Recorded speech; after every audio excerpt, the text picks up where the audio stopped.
Boa noite a todos. Sejam bem-vindos a mais um Evangelho do Grupo de Estudos Espíritas Carbar Schutter. Vamos iniciar com o nosso tradicional Pai Nosso, deixando lá fora todas as nossas preocupações, as nossas alegrias, ligando-nos à espiritualidade, fazendo a oração que o Mestre nos ensinou.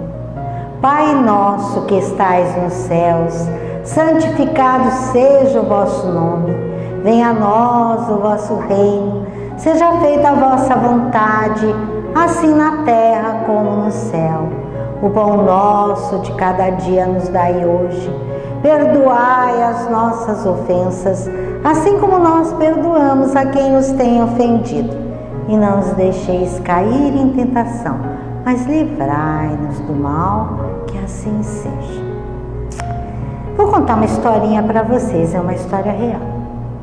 Numa cidade do Tennessee, nos Estados Unidos, havia uma igreja muito antiga e essa igreja passava por grandes dificuldades. Então os bispos resolveram no conselho que não havia jeito de recuperá-la e resolveram encerrar suas atividades. Para isso, pegaram um pastor recém-ordenado e mandaram-no até lá, com a finalidade de fechar a igreja, causando o menor prejuízo emocional às pessoas. Em outras palavras, esse pastor, que se chamava Michael, deveria fazer com que as pessoas da igreja desapegassem dela. Quando ele começou a conversar com aquelas pessoas, a se relacionar com aquelas pessoas, ele viu que a maior parte havia abandonado a igreja realmente, restavam poucos membros, e que a receita realmente não cobria as despesas da manutenção do local. E ele se prepara para, da melhor maneira possível, fazer aquele fechamento, aquele encerramento de atividades. Num dos sábados ou domingos seguintes à sua chegada, apareceram alguns refugiados. E esses alguns refugiados, com o tempo, mostraram que eles eram em torno de 100 pessoas que haviam fugido da Birmânia, das torturas, das humilhações, haviam passado um tempo em campo de refugiados e depois escolheram aquele local para começarem as suas vidas, o recomeço. E Michael ficou muito preocupado, porque se não estava dando nem para auxiliar as pessoas poucas do local, imagine 100 refugiados que não tinham o que comer, que não tinham trabalho. E ele começa naquela tarefa de procurar emprego para aquelas pessoas, mas a localidade não permitia grandes coisas. E ele começa a procurar alimentos, roupas. E ele ficava pensando, mas como se eu vou fechar isso aqui, agora me aparecem esses refugiados? E a esposa lhe diz o seguinte: você acha certo você se eximir da caridade para com essas pessoas? E Michael se vê numa situação muito complicada, sem saber como agir. O tempo passou e apareceram compradores para a igreja. E ele ficou desesperado, porque compreendeu que iriam desmontar uma igreja antiga, bonita.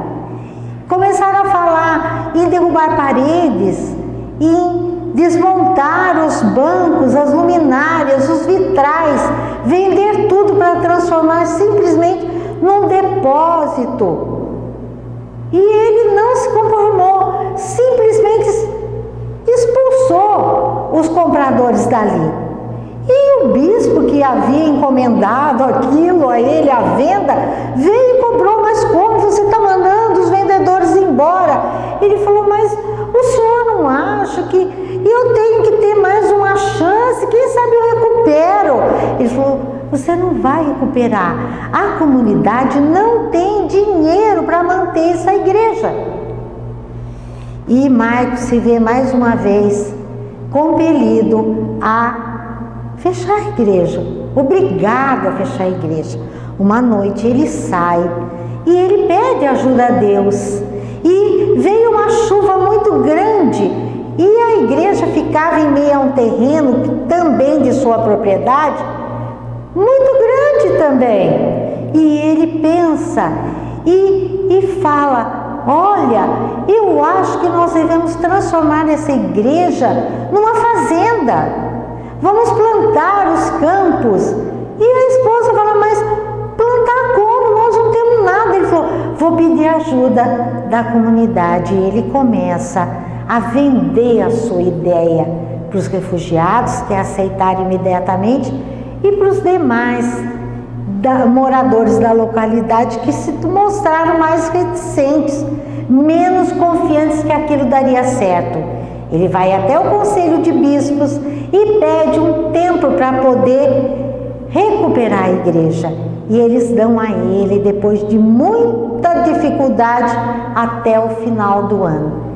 E ele começa a plantar, arruma sementes e começa a plantar. E começa a pedir, pede um trator para ninguém se dispôs a dar o trator. Aí ele precisava comprar o tratorzinho, e um trator velho, ele vai e faz um empréstimo na sua conta pessoal. E ele começa a usar o próprio dinheiro para poder levar aquilo adiante, até o momento que o dinheiro acabou.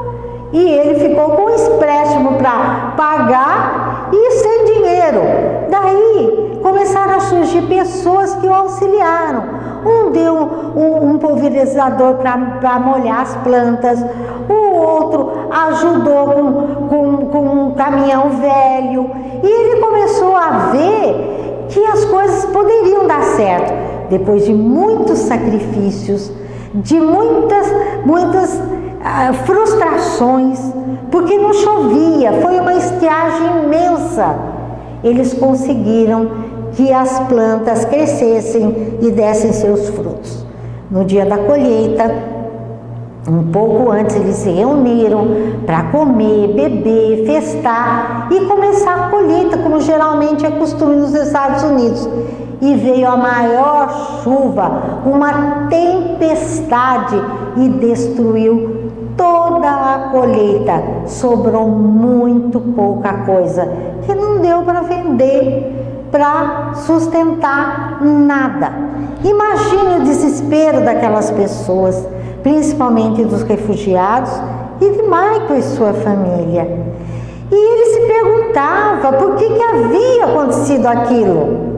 O que havia ocorrido a ponto de destruir um trabalho tão cheio de sacrifícios, que poderia render muita coisa no futuro. E o filhinho dele, de uns 12 anos, pergunta, a fatal pergunta: pai, se você diz que essa ideia foi inspirada por Deus, por que Deus mandou essa chuvarada toda na hora da colheita? E Michael não sabe a resposta, ele não sabe o que dizer, ele fica parado olhando o filho e é obrigado a admitir: não sei, meu filho, eu não sei por que isso aconteceu. Aí, ele tenta ainda pedir mais um tempo para aqueles bispos que comandavam aquelas igrejas, não só daquela região, mas do país todo. E eles começam a discutir qual a probabilidade daquilo dar certo, porque chegam à conclusão que Michael ainda é inexperiente e que não havia jeito de salvar. Aí um dos bispos, aquele que havia contratado Michael para aquela igreja, ele começa a tentar ajudar aquele rapaz. E ele se lembra de uma coisa que eu achei muito legal. Ele diz que quando ele era jovem, ele chamava Jorge, esse bispo. Então Jorge se lembra de quando era jovem, ele havia ido ser missionário na África e ele tinha por obrigação, segundo os bispos da igreja, construir uma capela ali, mas os africanos necessitavam de um aqueduto, eles precisavam de um lugar para ter água. Então ele disse que ele pregava as tábuas na igreja à noite, durante o dia, e à noite eles iam lá, despregavam e usavam no aqueduto. Depois de um bom tempo de discussão, ele pegou e desistiu da capela e trabalhou no aqueduto, que era o que eles realmente precisavam. E esse bispo leva isso àqueles outros e diz o seguinte: talvez essa igreja possa ter uma outra finalidade. E essa igreja então se transforma numa missão para refugiados, reconhecendo a qualidade do trabalho que havia sido feito ali. E Michael é transferido, ele não fica na igreja, ele vai para Nova York, numa outra paróquia. E eles mandaram missionários mais experientes para trabalhar com aquelas pessoas. Michael jamais se desligou daquela igreja do Tennessee. Até hoje ele vai lá, eles se visitam, eles têm um relacionamento muito bom, muito fraterno, são amigos. Então eu fico me perguntando, sabe? Primeiro a gente tem que pensar um pouquinho em termos da caridade, né? A caridade que Michael de repente se viu praticamente obrigado a fazer, que era dar comida, roupa, lugar para aquelas pessoas morarem, aqueles refugiados, 100 pessoas, muitas crianças, muitos velhos, e que ele se viu compelido a trabalhar para aquilo. Na realidade, aquela caridade é uma caridade até fácil, porque é a caridade do lado material. Michael, com o tempo, descobriu que havia uma outra caridade muito mais importante, que era a caridade ensinada por Jesus, aquela que não se limita ao lado material, mas que ela é ligada ao amor e ao respeito que você tem pelas outras pessoas, principalmente se essas pessoas são diferentes de você. É muito difícil conviver com pessoas diferentes e você tem que aprender isso. Nem todas as pessoas são iguais, as culturas são diferentes e cabe a nós respeitá-las e aceitar as pessoas da maneira como elas são. Michael aprendeu isso. Ele queria dominar do jeito dele, mas não conseguia. Aí ele teve que aceitar muitas coisas daqueles refugiados birmaneses. Aprendeu muitas coisas com eles e principalmente aprendeu a amá-los como se fossem pessoas da sua própria família. Depois nós vemos uma outra coisa, que Michael, na hora da despedida, ele diz àquelas pessoas, aos membros daquela comunidade religiosa, ele diz o seguinte: eu achava que Deus estava me inspirando para que eu mantivesse em pé uma igreja, mas hoje eu sei que Deus não estava muito preocupado com isso. A igreja era só um local de reunião. Deus queria que a comunidade, as pessoas dessa cidade e aquelas pessoas que vieram de tão longe, almas perdidas, como ele denomina, encontrasse aqui o refúgio. Então, hoje eu acredito que Deus queria que nós aprendêssemos a nos amar, aprendêssemos a trabalhar juntos,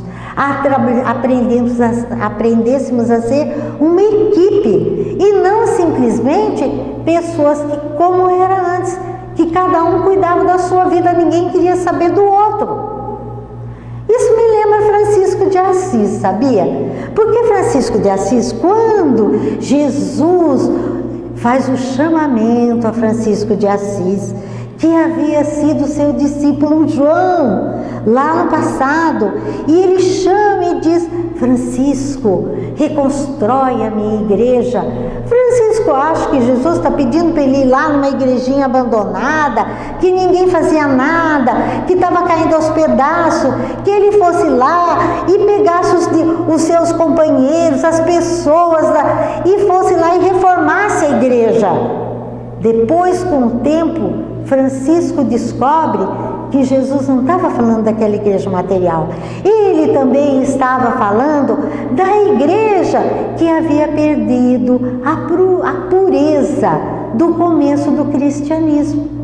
É quando Francisco vai a Roma e lá, entre toda aquela riqueza, ele afirma a sua vontade de renunciar a tudo que fosse material, fazendo voto de pobreza. E dali em diante, ele e seus companheiros, e mais Clara, eles começam a atender as pessoas necessitadas, atende até os leprosos que eram abandonados. Então a gente vê a preocupação de Deus certamente não é com as casas, com as construções físicas. Elas representam simplesmente o nosso local de reunião, o local onde nós compartilhamos as nossas ideias, as nossas crenças, onde nós aprendemos pela doutrina do Mestre quais as mudanças, quais as reformas íntimas que nós temos que fazer em nós mesmos para que nós possamos evoluir. Simplesmente isso. Jesus, quando aqui esteve, teve negado a ele os templos, teve renegado o templo de Jerusalém, e no entanto ele pregou nas praças, na beira-mar, nas estradas, nas casas dos pescadores, nas casas que os acolhiam, e jamais se preocupou se aquele local era adequado ou não.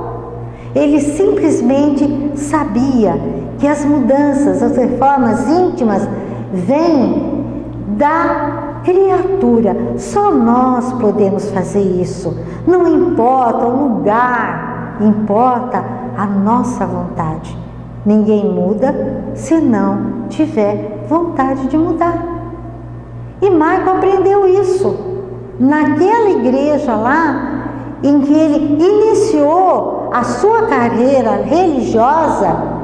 Ele aprendeu a coisa mais importante, segundo ele. Aprendeu o respeito aos outros e o amor aos que ali estavam, como se fossem verdadeiramente irmãos perante Jesus, perante Deus. Era o que eu tinha para passar hoje para vocês. Agora nós vamos fazer o nosso passe à distância. Vamos lá, gente! Neste momento, você está na companhia dos mentores e passistas espirituais do Grupo de Estudos Espíritas Caibar Schutel, assim como da equipe médica do Dr. Bezerra de Menezes, para a realização do passe espiritual à distância, restabelecendo o equilíbrio integral de todo o seu ser.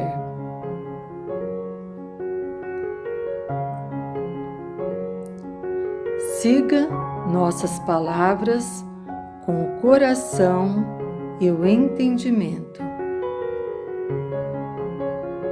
Concentre-se em sua respiração. Inspire bem fundo e devagar. Segure. Agora solte o ar lentamente. Inspire bem fundo e devagar. Segure. Agora solte o ar lentamente.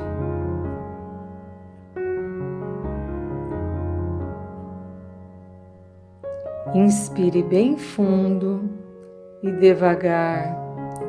Segure. Agora solte o ar lentamente. Pense em Jesus pedindo o auxílio do Mestre.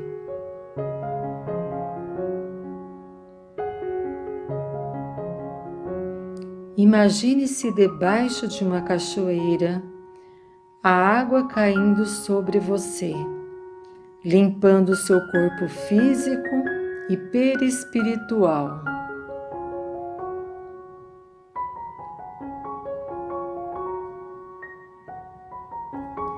Pense em seu lar e em sua família.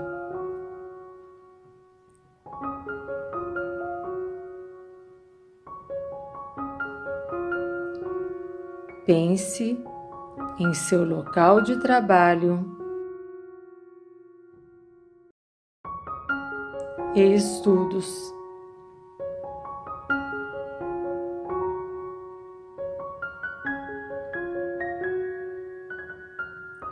Pense em sua maior dificuldade.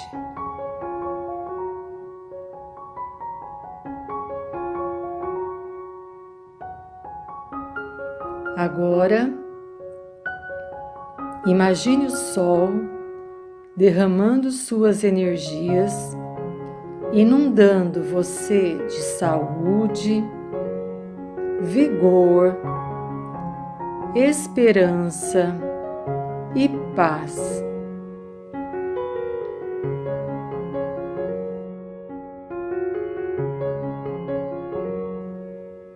Sinta a presença de Jesus diante de você, irradiando intensa luz, e receba sua amorosa bênção.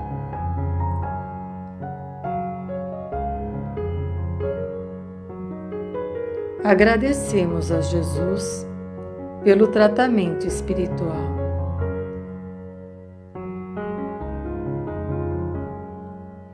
Que o Mestre acompanhe a todos.